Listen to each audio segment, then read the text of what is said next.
shit organic.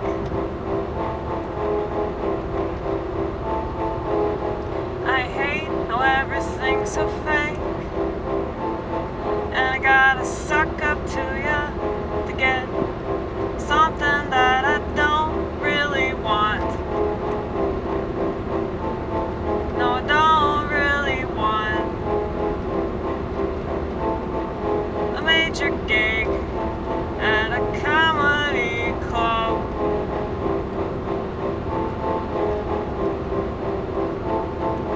Even if I would be the best plug that they ever got by far. I know that I'm pretty entertaining, and I'm so right, I gotta admit that it's so very draining.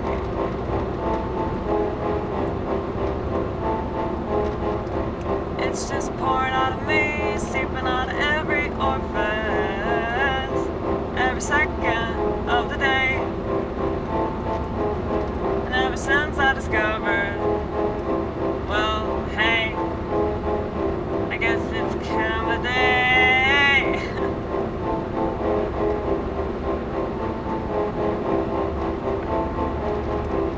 I can be myself, I can be myself, I can be myself, I can be myself, freak out everybody else.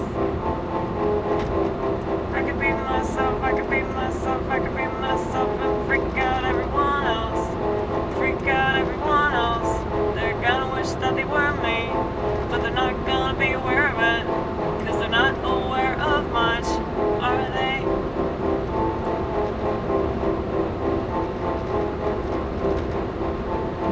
I wish I could open them up, I wish I could help them out. I wish that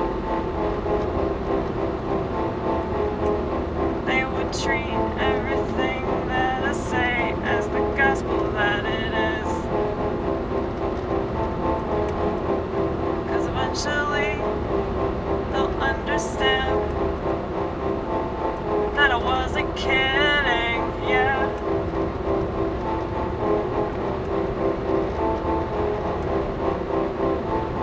But I guess that's the beauty of satire. Yeah, that's the beauty of satire. Satire, I like satire.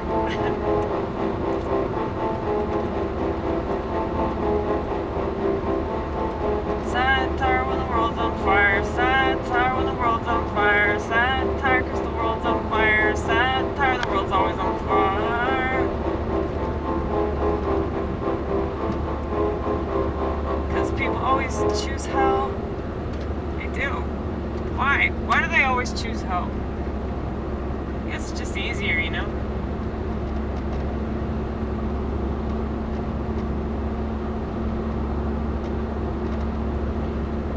You know, that's why Jesus talks about the narrow gate. Matthew 7:14 talks about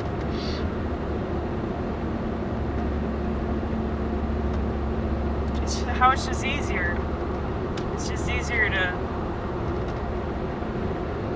go the same path that everybody else goes. But it's way more of a challenge too, you know. Take the long way, right? But we like the scenic route, man. We like the scenic route. There's way more perks to the scenic route. And that's what people don't understand. It's such a gift. Just because it's grueling doesn't make it any less of a gift. It just makes it hard. But that's the problem, is that people think it's because something's hard, it's either not worth it, or it's just, well, not worth it. Right. I mean, this confidence that you see, it's like, I fucking work for this shit, you know? This ain't from taking pills, and it's like most of the therapy that I went to, it's like, I think I can count on one hand the amount of therapy sessions that I went to that were actually effective. But, you know, It's like, if you think about it, like, all the days of your life, how many of those days do you actually really remember? Like, how many of those days did you actually do something that was, like, super important that you remember forever and ever and ever? You know? I mean, most days are fucking fluff. You know? It's all a bunch of fluffity fluff. And yeah, it's kind of depressing that, like, yeah, you have these, like, major mile markers and these, like, rites of passages or whatever, and then it's just, you know, in between, you got your fucking commercial break, there's no action at all, you know? It's so much like that. And it's like, it's just mainly commercials if you think about it. Like, how long is a television show? A television show is like, what, 15 minutes or some shit, right? And they have all these commercials. And then you think about the actual show itself. You know, I used to watch a lot of TV because I've always been friends with sheep. I've always dated sheep. You know, my whole family, sheep. You know, so, you know, I've hung out with a bunch of comedians that are sheep, so it's like all they do is watch TV. And, you know, I just hate it. I hate it so much. That's what people talk about in my work. It's just the TV shows they watch. Nobody can believe I don't watch TV. Well, there's no point in watching TV because, oh my god, you better not be a fucking police officer. I'm gonna be so mad if you are. I highly doubt they're a cop, baby. I highly doubt they're a cop. Look, they're probably gonna switch lanes. Wait for it. Wait for it. They're gonna switch lanes pretty soon. Unless they're a cop. Unless they're a cop. I would really hate it. It would just piss me off if they're a fucking cop. But it wouldn't surprise me if they are. Because this has happened before. Because as you know, we like to swerve. You know, female, right? Female! Womp womp!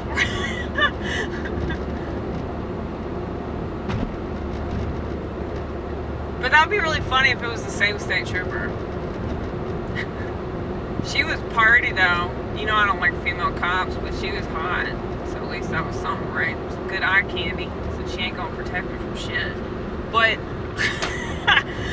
I could just stare at her while we both get killed, right? Okay. Not a cop. Not a cop after all. That's how you know. You just slow down and then they leave. Yeah. Dude, it's fixing to rain. I can smell it. It smells so good. Oh my goodness. Okay. So what was I trying to say? I don't even remember what I was saying. Of course you don't remember what you were saying, because it probably wasn't that important. I mean, you say a lot of shit. Yeah, TV. Like how most TV is like not that entertaining. Like, they have those like one-liners. I'm not really into like sitcoms.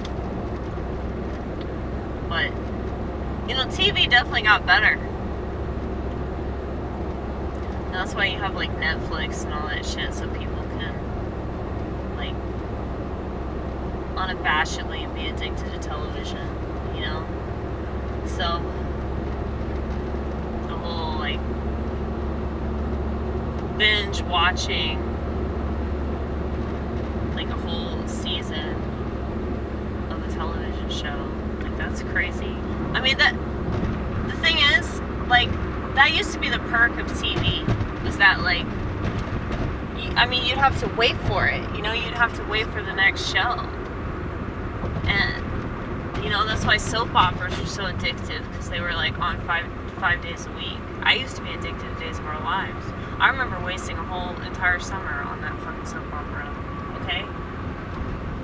Why is that? Because I was friends with this girl, this Catholic girl, actually. Maybe this is probably why my opinion of Catholics is so low, because, like, I got addicted to a soap opera because of this Catholic girl that I was really good friends with, who was, like, kind of a total cunt, but She dressed like a slut too, and her parents didn't really care. And then she became a drug addict and was like bullying my college shit. So she had all these issues, you know?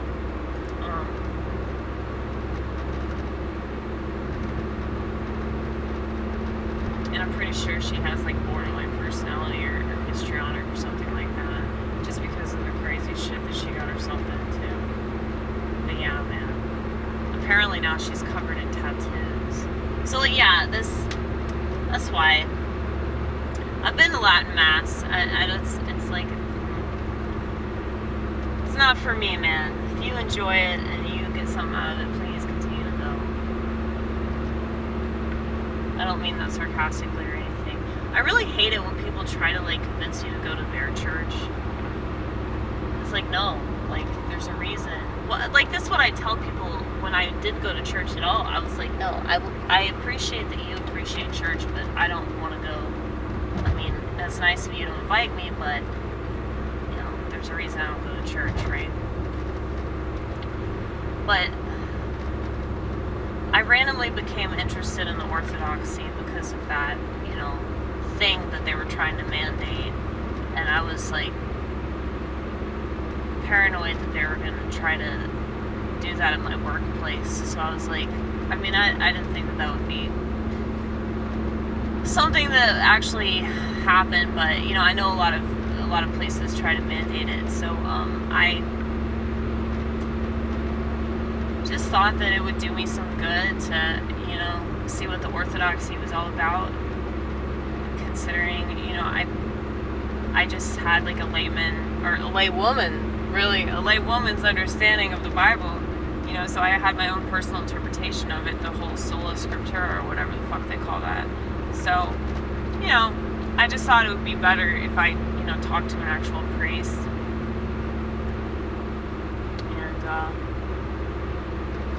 worked out pretty well. And you can definitely tell, yes, I drink Dasani because I'm not above it. Not above drinking Dasani. This is free shit. It's free dog piss, okay? That's what it is. So, you can't resist free dog piss, alright? It's still free, damn it.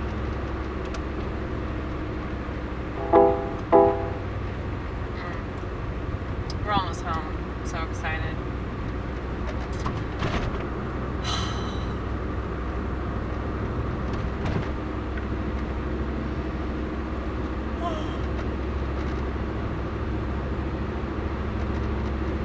Yeah, we did comedy at Twin Kegs tonight. I reluctantly did that. I didn't even want to go up because it was like such a bad room tonight. And I could tell like a lot of the stuff that I said made people really uncomfortable. Because they're just like, at that one bar, it's weird. You have like half the people are politically correct and half of them want to say more politically incorrect stuff. You can tell, you know, but they're not comfortable enough, so they get excited when I say stuff that's politically incorrect. Every once in a while, other people will say something that's like, I hate it when they do this. I absolutely hate it when they say something and they know that it's like gonna come across as like racist or sexist or whatever. And then they're like, oh, don't worry, I'm just kidding. It's like, dude, you're a comedian. Like, you don't have to say that. You're already on stage with the microphone. Like, you don't have to indicate that you're kidding. But I don't know. The reason why I say what I say about gays is because, like, yeah, there's like a lot of people right now, and I understand like all sides of the whole like LGBT thing. I think that's gotta be really hard to be of that particular persuasion, and then to constantly be bombarded with like propaganda that's just telling you to give into that. But then that's also gotta be hard to just, you know,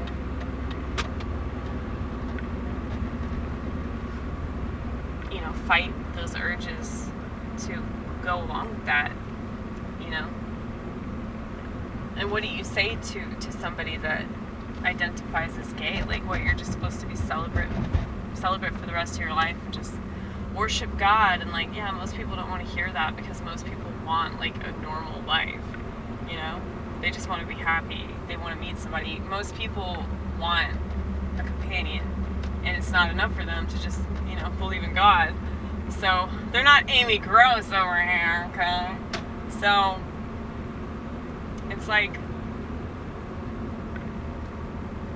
I can't be with somebody because I'm just, okay, I wrote this joke. I need to do this on stage. I think I'm probably going to do it if I end up going up at